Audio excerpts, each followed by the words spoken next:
today, again with Professor Ken Purnell, and we're talking about education neuroscience, this, let's call it growing field of study for people or wanting to understand what actually goes on inside their head. And I'm reminded of my mother-in-law, who has now passed, and whenever she told a story, she never told it from the beginning. She always told it from the middle. And it was incredible. I was always woven into her stories because I wanted to know what was the beginning. Why are you telling me this? Now, is that the kind of thing which you'd work on in education neuroscience? What are the kind of things you're looking and taking up here? Is it people things? Is it storytelling? What is it? Storytelling is very powerful.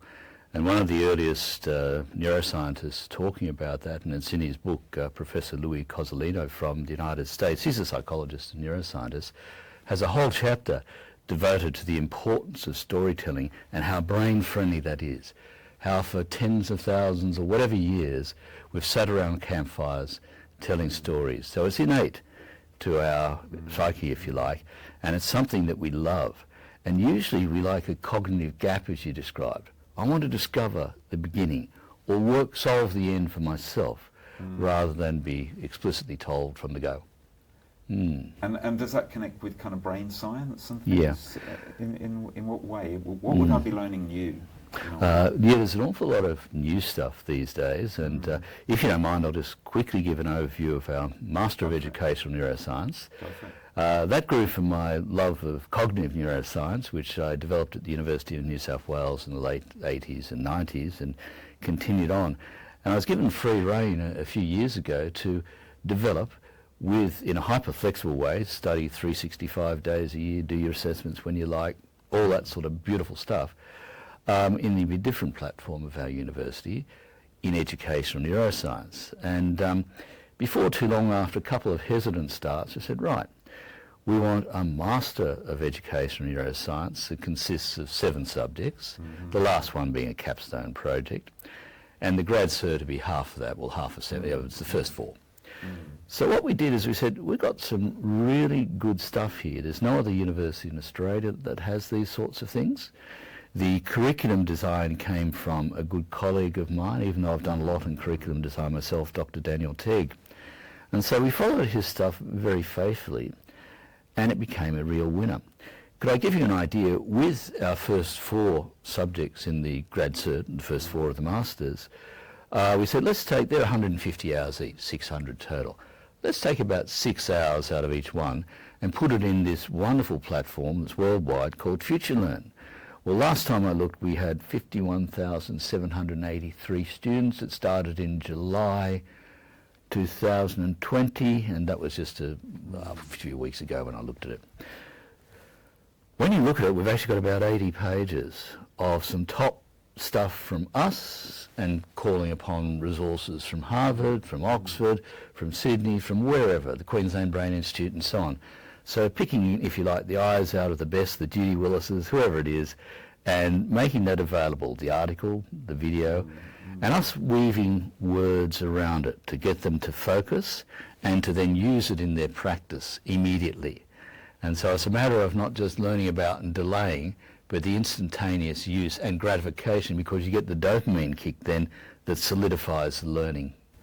You slipped in a little bit of that education neuroscience there, and you've created the cognitive gap because I'm interested. So what would I be learning? Right. From the beginning, we give you an overview, the importance of the social brain. I say, for example, what's that? The social brain is what Cozolino and others argue is what we're built for. Human nature is entirely social. You remember Maslow, who said back in 54 or whatever it was, needs of people, and you eventually get to social sort of up the hierarchy after you deal with your physical. Well, we can test that these days from neuroscience, saying, well, how does a baby survive then? Because they socially connect with their parents and carers and do things in their brain that result in them being fed, clothed, well looked after, loved, etc. So we had to say to Maslow, well, good effort, but it didn't have quite the evidence base we've got today. So we just need to change a few things, not throw it out entirely, but just change a few things. So we look at the social brain, which is critical because it's as though we are built with a brain that if I was just to use one word about the brain, you'd have to say it's social. No other word, it's social. And, there's been many experiments where babies were left alone and so forth in various parts of the world, as we know, that had horrific outcomes. But so we start off with things like that and then go through to look at, well, where is this actually now? And so we have a look at a lot of contemporary things. For example, with COVID, we had a lot of remote learning going on, some of which was fantastic, some of which was atrocious. And there was a lot more of the latter than the former, arguably. And so one of the key things we say, well, how can we do that in brain-friendly ways?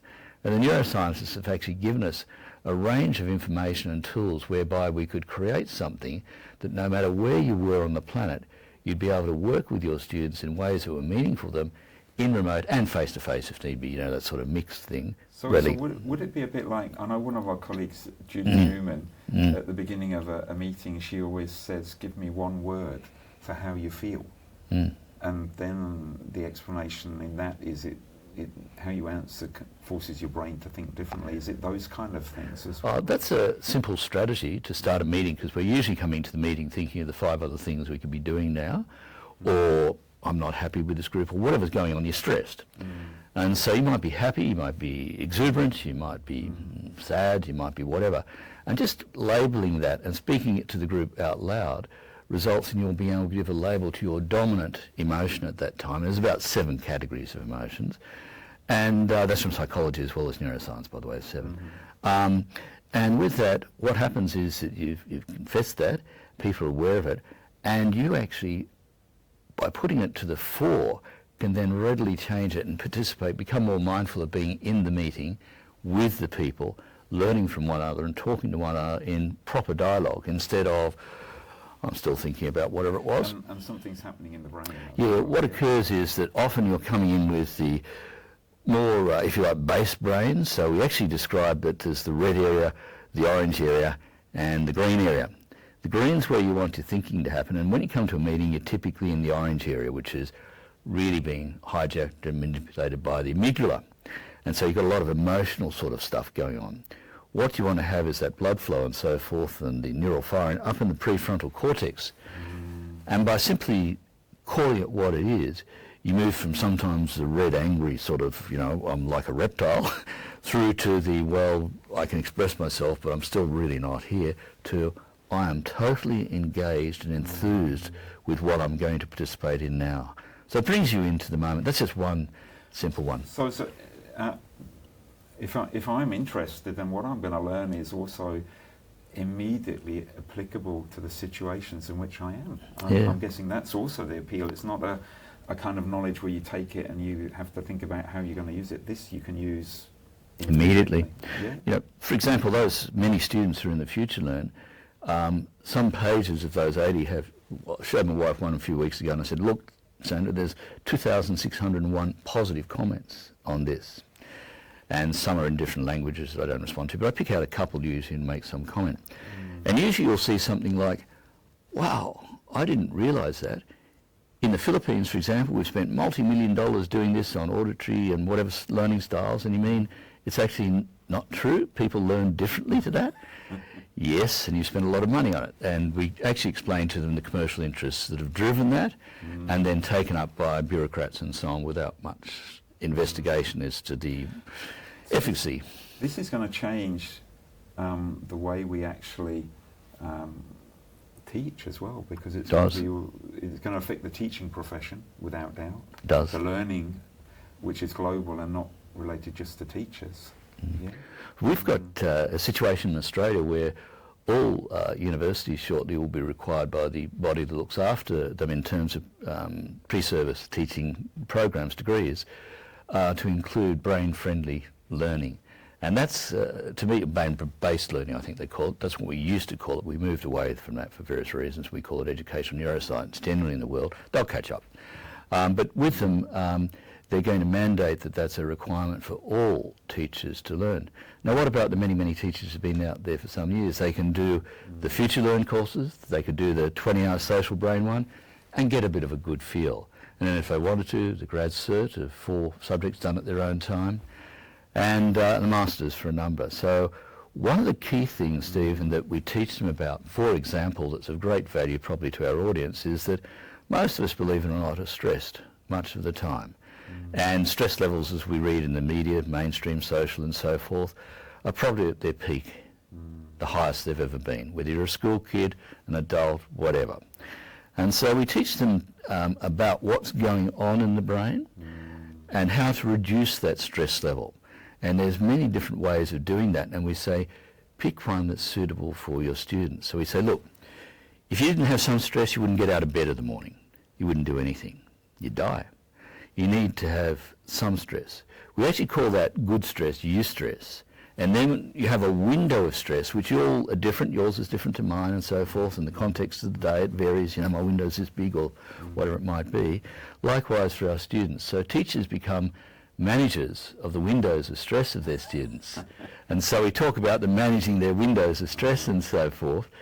And as I say, we give them a whole bunch of techniques. One of my favourite ones, which I personally use, is just concentrating on the breath, getting it down to abdominal breathing, because as soon as you get the oxygenation of the blood there, it cuts the cortisol flow and the adrenaline flow. They're good chemicals in the right mix, in the right amount.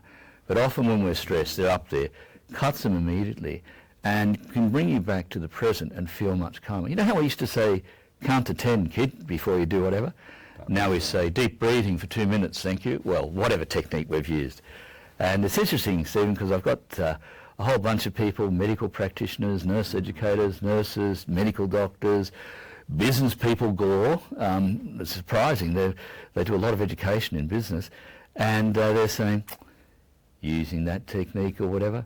And one, very quickly on that one that I love and the medical profession uses a lot, is out of Perth, and it was done by psychologists, but we know the neuroscience behind it now. It's called 3 sighs, S-I-G-H-S, where you actually take 3 deep breaths, and in one of them you breathe out and move your head and just exhale and make a bit of a noise. What that does is stimulate the vagus nerve, which is part of the nervous system that calms you down. You know, the rest and digest stuff? It activates that very much. So there's little things like that you can do instantaneously in the operating theatre, or if you've got a kid in school, just relax for a couple of minutes, the deep breathing, and they've practiced in advance. It's not new. They're just simple ones, and they're just breath ones. There are many others. So thank you so much, Ken, and I'm mindful of when the railway came. It took people a long time to catch up with the idea they could sit on a vehicle, not move their body, and watch the world go by. And what I take from your teaching is we're in one of those moments. We are. Where we're trying to come to terms with this great piece of knowledge. Thank you so much. Thank you.